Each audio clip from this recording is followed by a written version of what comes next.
এবার তো বর্ষা নামছে আর এই সিজনে বাজারে প্রচুর পরিমাণে নদীর মাছ আসছে।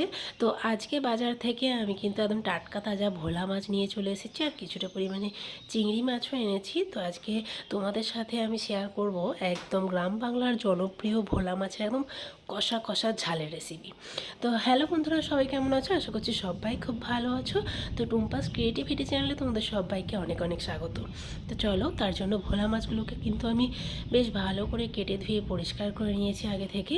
এবার সেগুলোতে ভালো করে নুন হলুদ দিয়ে মাখিয়ে নিচ্ছি। তো ভোলা মাছের এই যে কষা কষা এই যে ঝাল, আমাদের গ্রাম বাংলাতে ভোলা মাছ বা যে কোনো নদীর মাছ মানেই একটা মাখা মাখা কষা কষা ঝাল হবে, দুর্দান্ত খেতে লাগে।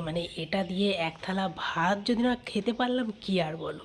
তো চলো, মাছগুলো ভালো করে মাখিয়ে নিয়ে আমি কিন্তু ভোলা মাছের জন্য আগে কড়াটাকে খুব ভালো করে কিন্তু গরম করে নিয়েছিলাম। তারপর তেলটা দিয়ে তেলটাকেও এতটা পরিমাণে গরম করেছি, দেখতেই পাচ্ছ এতটা ধোঁয়া উঠছে। তো তেলের মধ্যে এবার মাছগুলো দিয়ে ভেজে নিচ্ছি, কারণ ভোলা মাছ কিন্তু ভাজার সময় তেলটা অনেকটা গরম করে নিতে হয়, নাহলে কিন্তু ভোলা মাছ ছাল ছাড়িয়ে আসে আর কি, কড়াই লেগে যায়। তো তার জন্যে তেলটাকে একদম খুব ভালো করে ধোঁয়া ওঠা গরম করে নিয়েছিলাম। এবার মাছগুলোকে এক পিঠটা ভালো করে ভেজে নিয়ে এবার উল্টে পাল্টে দুই পিঠটা ভালো করে ভেজে নেব।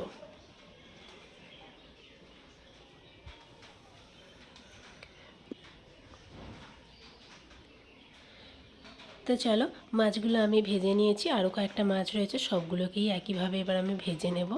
তো ভোলা মাছের এই রেসিপিটা কিন্তু আমার ভীষণ পছন্দের একটা রেসিপি, আর ভোলা মাছটাও আমার খেতে খুবই ভালো লাগে।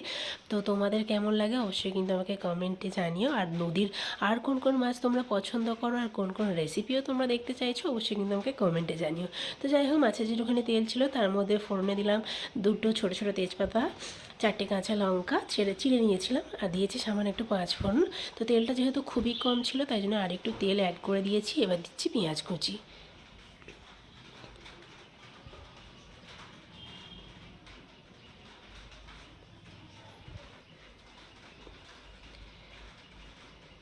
এবার পরিমাণ মতো নুন দিয়ে পেঁয়াজ কুচিটাকে খুব ভালো করে ভেজে নিয়েছি। এবার দিয়ে দিচ্ছি একটা টমেটোটাকে আমি ওই 4 কুচি মতো করে নিয়েছিলাম। তো এবার পেঁয়াজের সাথে টমেটোটাকেও এবার ভেজে নিয়েছি হালকা করে। এবার দিয়ে দিচ্ছি আদা আর রসুন বাটা। তো আদা রসুন এই মশলাটা তো লাগবে। তো চলো, লঙ্কা গুঁড়ো আর হলুদ গুঁড়োও কিন্তু আমি পরিমাণ মতো অ্যাড করে দিয়েছি। এবার মশলা ধোয়া জলটাও অ্যাড করে দিলাম। এবার ভালো করে কিন্তু মশলাটাকে কষে নিতে হবে।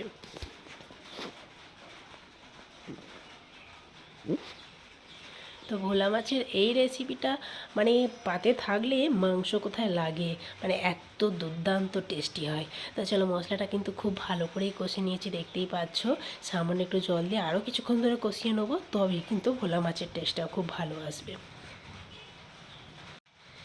এবার পরিমাণ মতো জল দিয়ে দিলাম। এই রেসিপিটা যেহেতু একদম কষা কষা হবে আর কি, তো তার জন্য জলটা একদম মিডিয়াম মতো দিলাম। এবার ফুটতে শুরু হয়ে গেলে মাছগুলো অ্যাড করে দেবো এর মধ্যে।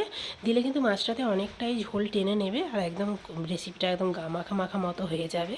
তো চলো, মাছগুলো আস্তে আস্তে দিয়ে দিচ্ছি। তো ভোলা মাছ দিয়ে কিন্তু খুব বেশি ঝোলটা ফোটানো যাবে না, কারণ ভোলা মাছ একটু নরম প্রকৃতির হয়, মাছগুলো তাহলে কিন্তু একদম ভেঙে যাবে।